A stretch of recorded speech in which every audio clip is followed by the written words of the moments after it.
नमस्कार। आज हम लोग एक बहुत ही दिलचस्प रासायनिक रहस्य को सुलझाने वाले हैं। ये रहस्य है अम्ल और क्षार का। अब ये नाम सुनने में भले ही केमिस्ट्री लैब जैसे लगें, लेकिन असल में ये हमारी रोजमर्रा की जिंदगी का एक अहम हिस्सा है। और इनके पीछे का जो विज्ञान है ना, वो सच में कमाल का है। तो चलिए इस जांच की शुरुआत एक बहुत ही सीधे से सवाल से करते हैं।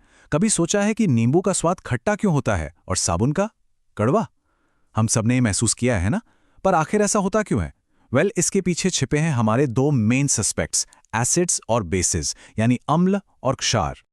तो ये है हमारा आज का रोड मैप। सबसे पहले बात करेंगे खट्टे और कड़वे की, फिर मिलेंगे कुछ रासायनिक जासूसों से, देखेंगे कि अम्ल और क्षार असल में करते क्या हैं, उनकी असली पहचान जानेंगे, उनकी ताकत को मापेंगे और आखिर में समझेंगे कि ये सब हमारे लिए इतना जरूरी क्यों है।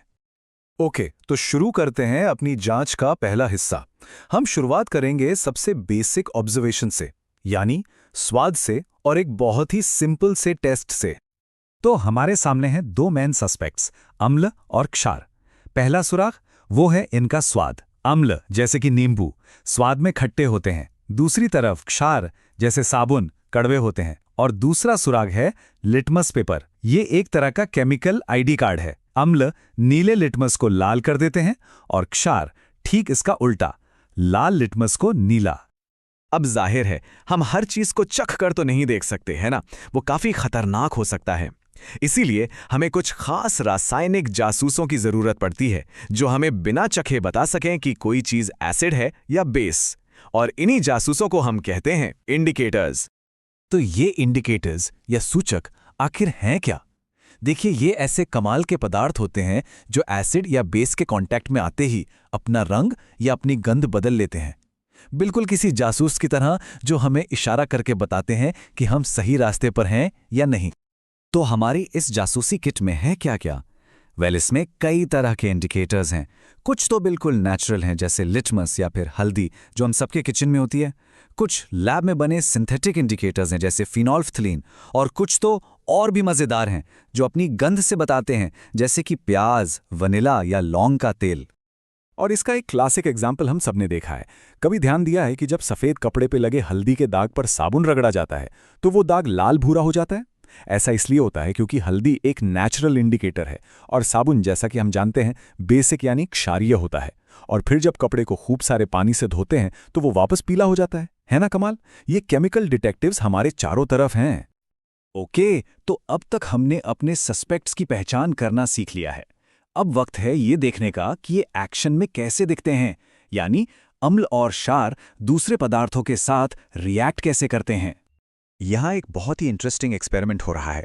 इस सेटअप में जिंक के छोटे छोटे दानों को डाइल्यूट सल्फ्यूरिक एसिड में डाला गया है और देखिए क्या हो रहा है, बुलबुले उठ रहे हैं। ये बुलबुले किसी गैस के हैं, पर सवाल ये है कि ये गैस आखिर है कौन सी? चलिए पता लगाते हैं। तो होता यह है कि जो गैस निकल रही है उसे हम एक सोप सॉल्यूशन यानी साबुन के घोल से पास करते हैं। इससे गैस के बबल्स बन जाते हैं। अब आता है असली टेस्ट। जैसे ही एक जलती हुई मोमबत्ती को इन बबल्स के पास लाया जाता है, एक पॉप की आवाज आती है। और ये जो पॉप साउंड है ना, ये हाइड्रोजन गैस का सिग्नेचर है। तो हमें एक बहुत बड़ा सुराग मिल गया। एसिड्स मेटल्स के साथ रिएक्ट करके हाइड्रोजन गैस बनाते हैं। अब देखते हैं कि क्या होता है जब एक एसिड और एक बेस आमने सामने आते हैं। ये एक तरह का केमिकल शोडाउन है जिसे कहते हैं न्यूट्रलाइजेशन रिएक्शन या उदासीनीकरण अभिक्रिया। इसमें होता यह है कि एसिड और बेस एक दूसरे के असर को पूरी तरह से कैंसिल आउट कर देते हैं और बनाते हैं सॉल्ट और वाटर, यानी लवण और जल। और इस रिएक्शन को फिनोल्फ्थलीन इंडिकेटर के साथ देखना तो और भी मजेदार है। देखिए, जब हम बेस में फिनोल्फ्थलीन डालते हैं तो सॉल्यूशन पिंक हो जाता है। फिर जैसे ही हम ड्रॉप बाय ड्रॉप एसिड डालते हैं, पिंक कलर गायब, सॉल्यूशन कलरलेस हो जाता है क्योंकि बेस न्यूट्रलाइज हो गया। पर अगर हम थोड़ा सा बेस और डाल दें तो पिंक कलर वापस आ जाता है। ये एसिड और बेस की लड़ाई का एक बहुत ही कलरफुल डेमो है। ठीक है, अब हम अपनी जांच के क्लाइमैक्स पर पहुंच चुके हैं। अब वक्त है उस राज से पर्दा उठाने का कि आखिर वो कौन सी एक चीज है जो हर एसिड को एक एसिड बनाती है। उसकी असली पहचान क्या है? तो सवाल ये है कि सारे एसिड्स में कॉमन क्या है? हमने देखा कि वो मेटल के साथ रिएक्ट करके हाइड्रोजन गैस देते हैं। तो क्या इसका मतलब ये है कि हर एसिड में हाइड्रोजन होता है?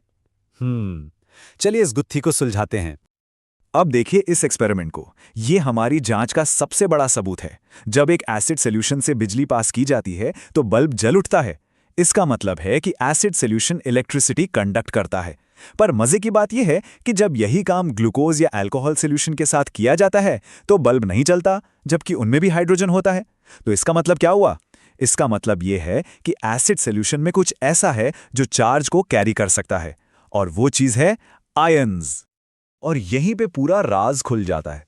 वो सीक्रेट इंग्रेडिएंट है हाइड्रोजन आयन, यानी H+ आयन। हर एसिड पानी में घुलकर ये H+ आयन ही रिलीज करता है, और यही H+ आयन्स हैं जो एसिड को खट्टा बनाते हैं, लिटमस का रंग बदलते हैं और इलेक्ट्रिसिटी कंडक्ट करते हैं। यही है एसिड की असली पहचान। तो कुल मिला के बात यह है, वो कॉमन फैक्टर जो सभी एसिड्स को जोड़ता है वो ये है कि वो पानी में हाइड्रोजन आयन H+ प्रोड्यूस करते हैं, और ठीक इसी तरह सभी बेसिस यानी क्षार पानी में हाइड्रोक्साइड आयन OH- प्रोड्यूस करते हैं। बस यही है इनकी फंडामेंटल आइडेंटिटी। तो ठीक है, अब हमें इनकी पहचान तो पता चल गई, लेकिन एक सवाल और है। कोई एसिड या बेस कितना स्ट्रांग है? क्या सब बराबर होते हैं? नहीं। और इनकी केमिकल पावर को मापने के लिए हमारे पास एक बहुत ही काम का टूल है, और वो टूल है pH स्केल। यहाँ P एक जर्मन शब्द पोटेंस से लिया गया है, जिसका मतलब होता है पावर या शक्ति। ये स्केल असल में हाइड्रोजन आयंस की कॉन्सेंट्रेशन को मापता है। ये एक तरह का केमिकल पावर मीटर है जो 0 से 14 तक जाता है।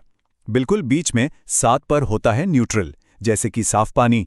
7 से नीचे कुछ भी एसिडिक है और 7 से ऊपर कुछ भी एल्कलाइन या बेसिक। और याद रखिए, pH जितना कम होगा एसिड उतना ही ज्यादा स्ट्रांग होगा। और ये एसिड और बेस की पहचान कर ली, उनकी ताकत को मापना भी सीख लिया।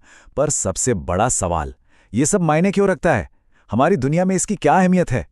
चलिए अपनी जांच को खत्म करते हुए इस आखिरी और सबसे जरूरी सवाल का जवाब ढूंढते हैं। असल में इसका महत्व बहुत ही ज्यादा है। देखिए, हमारे अपने शरीर को जिंदा रहने के लिए 7.0 से 7.8 के बीच का एक बहुत ही नैरो pH बनाए रखना पड़ता है। जब बारिश का पानी ज्यादा एसिडिक हो जाए, यानी उसका pH 5.6 से कम हो जाए, तो वो एसिड रेन बन जाती है, जो पानी में रहने वाले जीवों के लिए जानलेवा है। पौधों को अच्छी तरह उगने के लिए मिट्टी में एक खास pH चाहिए होता है, और तो और हमारे पेट में डाइजेशन के लिए बहुत ही स्ट्रांग एसिड होता है। तो देखा जाए तो pH सचमुच में जीवन का बैलेंस है। और आखिर में एक सवाल जो सोचने पर मजबूर कर देता है। हम ये जानते हैं कि हमारी धरती पर जीवन को एक बहुत ही स्पेसिफिक pH रेंज की जरूरत है, लेकिन हमारे ही सोलर सिस्टम में वीनस यानी शुक्र ग्रह का जो एटमॉस्फेयर है वो सल्फ्यूरिक एसिड के घने बादलों से बना है। तो क्या ये इस बात की तरफ इशारा करता है कि लाइफ यानी जीवन हमारी सोच से कहीं ज्यादा एक्सट्रीम कंडीशंस में भी मौजूद हो सकती है? इसी सवाल के साथ आज की ये पड़ताल यहीं खत्म करते हैं।